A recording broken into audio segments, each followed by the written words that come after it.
খাগড়াছড়ি জেলা বিএনপির সভাপতি ও সাবেক সংসদ সদস্য ওয়াদিদ বুয়া হই হয়তো শেষ পর্যন্ত যে চাকরির শেষ দিকে যে টাকাটা পাবেন অবসরকালীন, এটা হয়তো আপনাদের লাভ হবে, এর বাইরে লাভ হওয়ার মতো আপনাদের আমি দেখি না।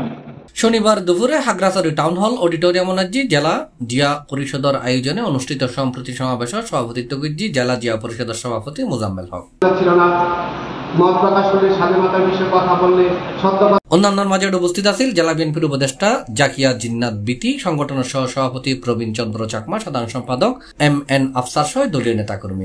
এ সময় বক্তব্য হয়ে ফারদ লাখ লাখ টাকার বিনিময়ে প্রাথমিক শিক্ষক নিয়োগ দিয়ে যোগ্য এবং মাদাবেলরে বঞ্চিত করছি শেখ হাসিনার দোষরলে। সরকার পতনের পর ব্যাক সম্প্রদায়ের নিরাপত্তায় মন্দির বিহার পাহারা দিয়ে দলীয় নেতাকর্মী হল। আগামীতে বিএনপি ক্ষমতা খাগড়াছড়ির বিনা ভাষায় মেধাবী হলরে শিক্ষা খাতে নিয়োগ দেব বলে মন্তব্য করছি বক্তা হল। সমাবেশত নবান উপজেলার হাজারো নেতাকর্মী অংশগ্রহণ করে। সংগ্রামী সভাপতি সাবেক এমপি চট্টগ্রাম।